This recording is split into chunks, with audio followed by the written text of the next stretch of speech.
नमस्ते, जेडिक्स हिंदी में आपका स्वागत है। मैं हूँ टीचर जो और आज मैं आपको जिम्मेदारियों के बारे में हिंदी में एक लेसन पढ़ाऊंगी। जिम्मेदारियों का मतलब होता है रिस्पॉन्सिबिलिटीज और जिम्मेदार होना का मतलब होता है बीइंग रिस्पॉन्सिबल। सबसे पहले हम देखेंगे कि जिम्मेदारियों की परिभाषा क्या है, यानी इसका अर्थ क्या है। What is the meaning or definition of responsibilities in Hindi? उसके बाद हम देखेंगे कि जिम्मेदारियों के लाभ क्या हैं। अगर आप जिम्मेदार होते हैं तो आपको उससे क्या लाभ होता है। What are some of the benefits of being responsible in life? Number 3, आप अपनी पाठशाला में जिम्मेदार कैसे बन सकते हैं। How can you become a responsible student in your school? तो आइए शुरू करते हैं। Let's start. सबसे पहले देखते हैं कि जिम्मेदारी का अर्थ क्या होता है, यानी इसकी परिभाषा क्या है। इसका मतलब है डेफिनेशन ऑफ रिस्पॉन्सिबिलिटी और डेफिनेशन ऑफ बीइंग रिस्पॉन्सिबल। एक ऐसा कर्तव्य जिसे पूरा करना आवश्यक होता है। So it's a kind of a responsibility that is important to be completed. आवश्यक का मतलब होता है इंपॉर्टेंट और नेसेसरी। पूरा करना मीन्स टू कंप्लीट। अपने कार्य या बात का उत्तरदायित्व लेना means to take responsibility of your work और the action that you are doing. अपने कार्य, काम या बात की जवाबदेही का मतलब होता है व्हेन यू आर अकाउंटेबल और answerable for something. So, when you are accountable for your work or something that you're doing, that is called responsibility. किसी कार्य, विषय या बात का लिया जाने वाला भार। भार का मतलब होता है when you take the burden of something. So, when you take the burden of some work, some subject or something that you're working on, that is called responsibility. Means you take the ownership of that. ऐसे काम की जिम्मेदारी लेना जो हमें करना चाहिए और ठीक से करना चाहिए। So when you take ownership of a task that you should be doing and you have to do it correctly. अपना काम स्वयं करना means to do your work yourself और उसे स्वतंत्रता से करना and have the freedom to do it. अपने काम का बोझ दूसरों पर ना डालना। Don't put the burden of your work on others. अपने काम की जिम्मेदारी खुद उठाना, to take up the responsibility of your own work. जीवन में अपना कर्तव्य पूर्वक ढंग से काम करना। So in your life when you do work in a responsible way, ऐसे सभी काम करें जो होने चाहिए, चाहे हमारा मन करे या ना करे, चाहे कोई हमें काम करने के लिए बोले या ना बोले। So do all the task that you think should be done, irrespective if you feel like doing it or don't feel like doing it, or if someone is telling you to do it or someone is not telling you to do it. So do your task yourself without being told by anyone else. अपने कर्तव्यों का पालन ईमानदारी से करना। So show honesty in doing your own work. अब हम देखते हैं कि जिम्मेदार होने के या जिम्मेदारी के क्या लाभ हैं। लाभ का मतलब होता है benefits. So of course when you are being responsible it comes with a list of benefits in your life. Let's have a look at them one by one. जिम्मेदार होने से आपके काम आसान हो जाते हैं। So your task become easy if you are responsible. जीवन में अनुशासन आता है। You will feel in your life you are more discipline now. सभी काम नियमित रूप से होते हैं। All the tasks are done regularly. हम मददगार बनते हैं। We become helpful towards others. हम मिलजुल कर काम करना सीखते हैं। We learn to work in a collaborative way or working together. और एक दूसरे के सहयोग से जल्दी काम खत्म कर सकते हैं। And with each other's help, we can quickly finish all the tasks. हम अपने काम के लिए जवाबदेही देना सीखते हैं। So we learn how to be accountable for our job. हम सफलता की ओर अपना पहला कदम उठाते हैं. We take our first step towards success in our life. हम आत्मनिर्भर बनना सीखते हैं. We learn how to become self-sufficient and not rely on others for everything all the time. हमारे व्यक्तित्व में निखार आता है. Our personality starts to outshine. अच्छे गुणों का विकास होता है. By this you develop good qualities. सकारात्मक व्यवहार अपनाने में मदद होती है. So you learn to adapt to positive behavior. सकारात्मक व्यवहार का मतलब होता है positive behavior. So you will see a lot of positive behavior with act of being responsible. अच्छी आदतें अपनाने में मदद मिलती है. You develop good habits. हम एक जिम्मेदार नागरिक बनते हैं. We become responsible citizens. जीवन में हमें सफलता मिलती है. And we get success in our life. अब आप देखेंगे कि आप स्कूल में जिम्मेदार कैसे बन सकते हैं. How can you become responsible in your school. अब आपको पता है कि स्कूल में आप कभी कक्षा में होते हैं, कभी पुस्तकालय में होते हैं, कभी खेल के मैदान में होते हैं, या फिर कभी कैंटीन में होते हैं.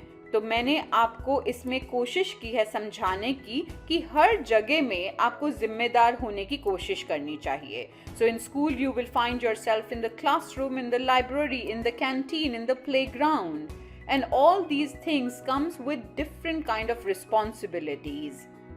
Let's go through that one by one. सबसे पहले देखते हैं कि कक्षा में आप जिम्मेदार कैसे बन सकते हैं. How can you become responsible in the classroom.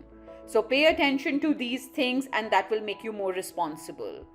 अध्यापिका जी की बात ध्यान से सुनना. इसको बोलने का एक और भी तरीका होता है अध्यापिका जी की बातों पर कान देना. That means to listen carefully to what your teacher is saying. शांति बनाए रखना means to maintain quiet and peace in the class. भाग दौड़ ना करना. Don't run around in the class. गंदगी ना फैलाना. Don't make the class dirty. सफाई करना. To clean the classroom. अपने दोस्तों से झगड़ा या मारपीट ना करना. So don't fight with your friends or classmates and don't hit them. कक्षा कार्य समय पर समाप्त करना. To finish the classwork on time. अपने अध्यापक अध्यापिकाओं का सम्मान करना. Respect your teachers. कक्षा में शोर ना मचाना. Don't make noise in the class. That is how you become responsible. अपने सहपाठियों के साथ अच्छा व्यवहार करना. To have a good behavior with your classmates. अपने सहपाठियों की सहायता करना और मददगार बनना. To help your classmates and be helpful, be kind. समय का सदुपयोग करना. Make good use of your time. Optimum utilization of time.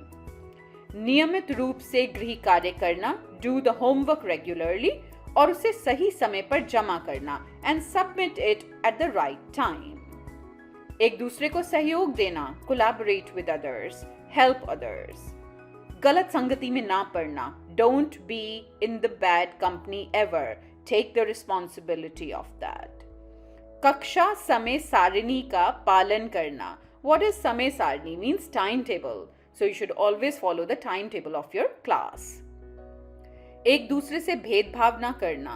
Do not discriminate between each other or your classmates or anyone else. No discrimination should be allowed. अध्यापक अध्यापिका जी का भरोसेमंद छात्र या छात्रा बनना. It is very important to become a trustworthy student for your teacher.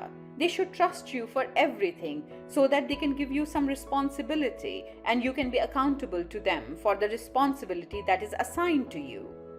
अपने बस्ते और सामान का ध्यान रखना.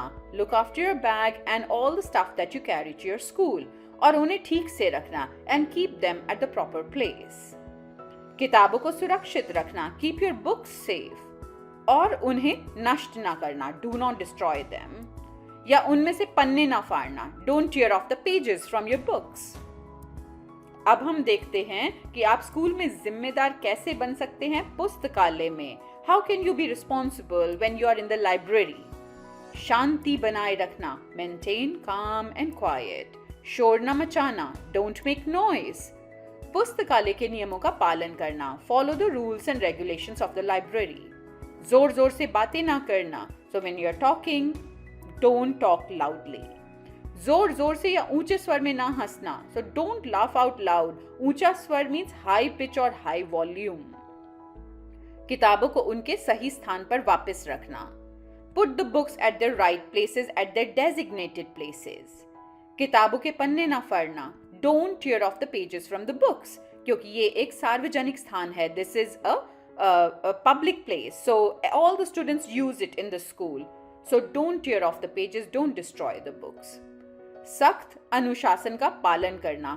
in the library usually there are stricter rules and you should follow them, so सख्त का मतलब होता है stricter, अनुशासन means rules or discipline, so पालन करना means to follow them, so you need to follow or abide by the strict rules of the library. किताबों को गंदा नहीं करना, do not scribble on your books, do not make them dirty. ऋण उधार ली गई किताबों को सही समय पर लौटाना। ऋण या उधार का मतलब होता है on loan, so when you take the books on loan return them at the right time, before the time. साफ सफाई का ध्यान रखना, अपने पुस्तकालय को गंदा मत करिए कभी भी, so don't make the library dirty. जमीन या फर्श पर बैठकर किताबें नहीं पढ़ना। Never lie down on the floor to read the books in the library. बैठने के लिए कुर्सियां और मेज होते हैं, just go there and sit on the tables and chairs. शिष्टाचार बनाए रखना is to have good manners, maintain good manners, maintain courtesy. भागदौड़ नहीं करना, don't run around in the library, it's not a playground. अब हम देखते हैं कि कैंटीन में हम जिम्मेदार कैसे बन सकते हैं। How do you think you can become responsible when you are visiting your school canteen?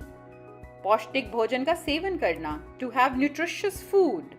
शोर न मचाना, डोंट मेक नॉइज। और शांति बनाए रखना, keep it to the lowest, so ज्यादा बातें नहीं करना, जोर जोर से नहीं बोलना। खाना और पेय पदार्थ लेने के लिए कतार में खड़े होना, very very important. You should stand in a queue when you are buying your food और ड्रिंक्स। जोर जोर से मित्रों के साथ बातें ना करना, don't talk loudly with your friends.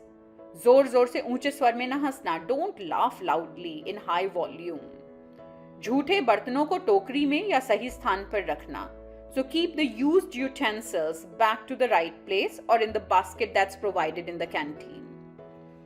खाने से पहले और खाने के बाद हाथ धोना, always wash the hands before eating food and after eating food. अनुशासन और नियमों का पालन करना, follow the rules and regulations of the canteen. मेजों और कुर्सियों को गंदा नहीं करना, उन पर खाना नहीं फैलाना, so don't spoil the tables and the chairs, don't make them dirty, don't spill the food. साफ सफाई का ध्यान रखना, special attention to the cleanliness of the canteen. जमीन या फर्श पर बैठकर खाना ना खाना, don't eat food by sitting on the floor. शिष्टाचार बनाए रखना, follow your manners, maintain courtesy. भाग दौड़ नहीं करना, don't run around in the canteen, क्योंकि बहुत सारे लोग गर्म खाना लेकर इधर उधर जा रहे होते हैं, वो टकरा सकते हैं, तो एक दुर्घटना हो सकती है। सो कभी भी कैंटीन में भागना नहीं चाहिए। Never run around in the canteen because people are carrying hot food. खाने के बाद अपने झूठे बर्तन उठाकर मेज और कुर्सी साफ करना, so after finishing your food pick up your own tray, the used utensils and put it back, and also clean the table and chair where you were sitting. So that's how you become responsible in the canteen. अब हम देखते हैं कि आप school में जिम्मेदार कैसे बन सकते हैं खेल के मैदान में। Now there are some rules for the playground. Especially ये खेलने की जगह है, यहाँ पे usually बच्चे भूल जाते हैं कि उन्हें जिम्मेदार कैसे बनना है। So now let's see how can you be more responsible in the playground. अनुशासन और खेल के नियमों का पालन करना, so follow the discipline, follow the rules and regulations of the playground. इधर उधर ना भागना, don't start to run here and there aimlessly, so don't do that. नियमित रूप से कसरत करना, so regularly do your exercise. और व्यायाम का महत्व समझना, it is important to understand the importance of exercise and sports in your life.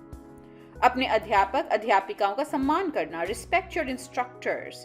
और उनकी बातों पर ध्यान देना एंड फॉलो देयर इंस्ट्रक्शंस। अपने सहपाठियों के साथ अच्छा व्यवहार करना, be kind to your classmates specially on the playground. अपने सहपाठियों के साथ मिलजुल कर खेलना, so show team work, play together with your classmates. शांतिपूर्वक अपनी बारी का इंतजार करना, so if you are playing a sport and you have to wait for some time, then patiently wait for that. Don't start to talk loudly or run around or create ruckus on the playground. एक दूसरे को सहयोग देना, so collaborate with each other, cooperate with each other और मिलजुल कर खेलना and play together. खेल के मैदान की समय सारणी का पालन करना, so there's also a timetable for sports in the school, so आपको वो follow करना चाहिए. You should follow the sports timetable or the playtime timetable in the school. सुरक्षित रहना, ये बहुत बहुत इम्पॉर्टेंट है, to be safe in the playgrounds, क्योंकि वहाँ पे सबसे ज़्यादा दुर्घटनाएं होती हैं. मैक्सिमम एक्सीडेंट्स हैपन बिकॉज सभी इधर उधर भाग रहे होते हैं, कोई झूले से गिर सकता है, किसी को चोट लग सकती है. So try to be safe all the time. एक दूसरे से झगड़ा नहीं करना, never fight when you are on the playground. अध्यापक और अध्यापिका जी की बात मानना, so listen to what the instructor is saying, the teacher is saying. घंटी बजने पर कतार बनाकर कक्षा में वापस जाना, and when the bell rings form a queue and then go back to the classroom. झूलों पर खेलते समय सावधान रहना, again a very important point. When you are on the swings, be very, very careful about safety on the swing.